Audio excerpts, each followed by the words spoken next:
appreciate it. So I am opening the hearing for the Afton Oaks Phase 11 Derbyshire Glen Hills condominium. This meeting is being recorded audibly and visually. And Marilyn, if you could take roll call. Chairperson Mrs. Bolson. Present. Mayor Doug Sammons. Here. Member Mr. Don Parches. Here. And member Mr. Michael Bale. Here. All right. So now we will have a presentation of the staff report. Well, before that, Yes. if I could have everyone's attention, if everyone, including the staff presentation as well as Mr. Greenhouse's team, anyone who is going to testify, whether in favor of or against of this FDP, if you could please stand and raise your right hand so I can swear you in.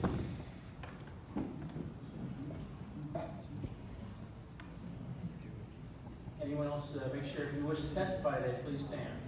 Raise your right hand. Do you swear or affirm under oath to tell the truth, the whole truth, and nothing but the truth, so help you God? Thank you very much. When you do testify, please be sure to state your name, and you might hear this again. State your name and address. Thank you so much.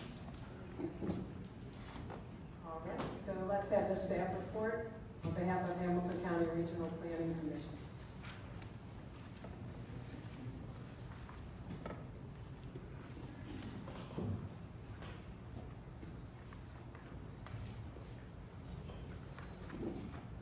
All right, good evening, everyone. My name is John Huth with Hamilton County Planning and Development, and we help administer zoning for the Village of North Bend. And I'll be briefly presenting the staff report, as I realize there's a lot of folks who would like to speak this evening.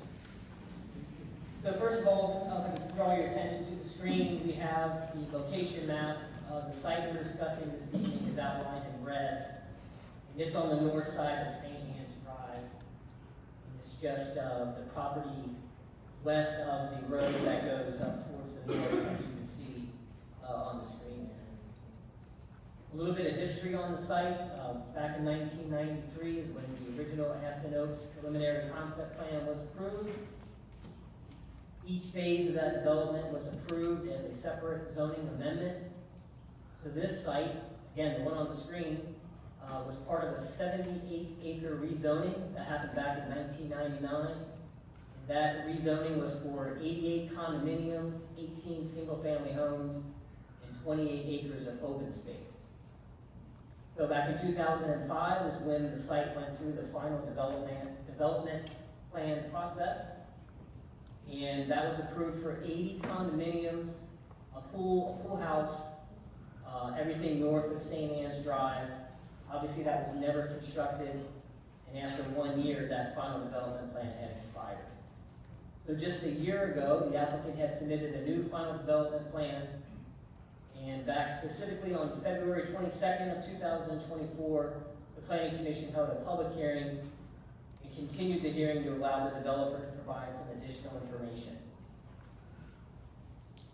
So now I'd like to go over a little bit of that additional information. Whoops. Sorry about that. Back up one here if I can. Thank you. Okay, so we received a geotechnical report that's dated September 4th, 2024.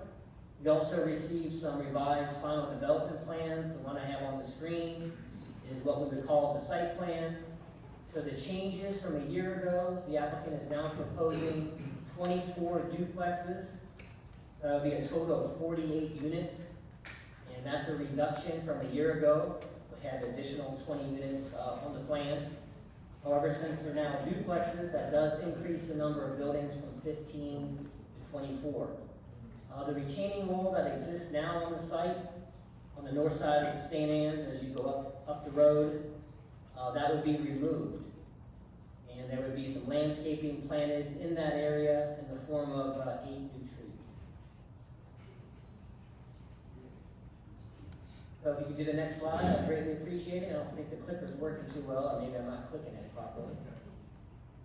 Regardless, this is the grading plan that's been submitted. And I think what's important to note is there is some new grading shown at the intersection of St. Anne's Drive and the road that goes to the north. Again, that's where the retaining wall would be removed. And then from that point on, heading east to the end of the cul-de-sac and even beyond to the private drive, the applicant has now shown that area is undisturbed, mainly the portion north that abuts St. Anne's Drive, so that existing vegetation along the hillside would remain. So in summary, the grading that was shown down to the right-of-way of St. Anne's Drive has now moved further further west towards the new road. It's not a new road, but the road that goes up into the site. Also, the new plan shows a new road alignment. Originally, the road was going to come off where the existing roadway is now and curve, I should say, to the east. That has now changed into more of an intersection that you would typically see off of the existing road. It would be a public street, built to public standards, with 50 feet of right-of-way and 28 feet of pavement. Back up one, please. We did receive some additional information on the monument sign that's being proposed. You can see a picture of it there on the screen.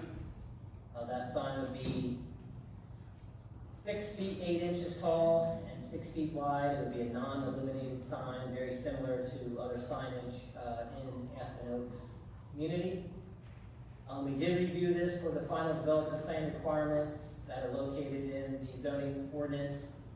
The one item that appeared to be lacking was evidence that the development will not impose any undue burden on public services and facilities, such as fire and police protection.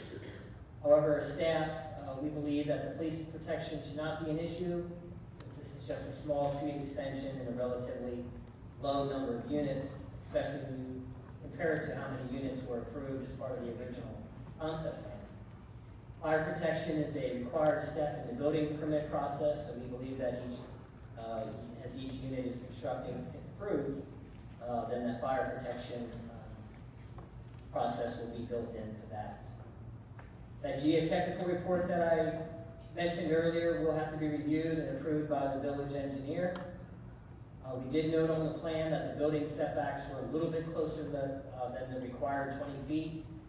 So in your code, you do have a requirement that the buildings be no closer than 20 feet to the right-of-way of any public street. And I believe they're somewhere around 15 feet. So staff believes that they can easily push those back to meet the requirements of your zoning code. However, keep in mind, the further they do push them back from the street, probably would result in more grading and maybe the loss of more trees. So as staff, we certainly do continue to recommend approval of the final development plan.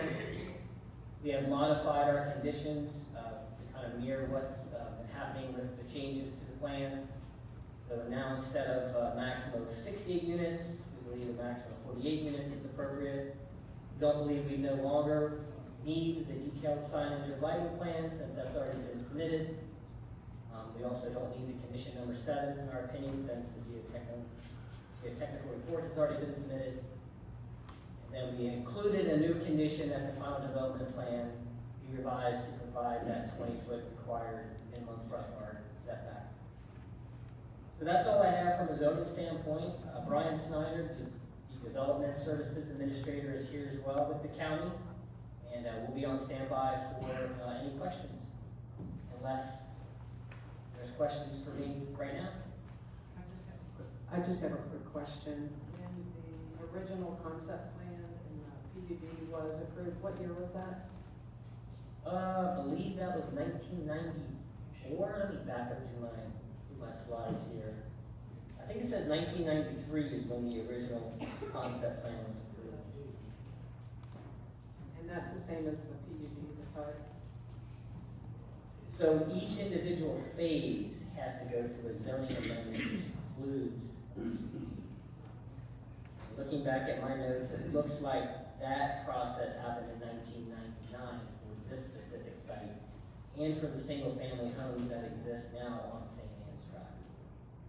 And that doesn't have to be revisited, correct? The existing homes?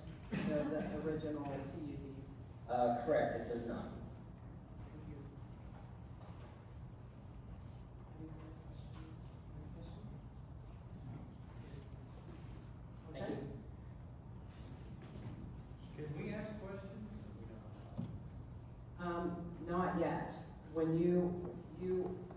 you're allowed to ask, testify to the commission and have any questions directed at us. But and then we can ask the presenters. Would it benefit, the commission to keep the site plan on the screen, or will we just turn that off? We can leave it on there, except next we will have, John Niehaus or his representative to, I'm not sure if you're presenting.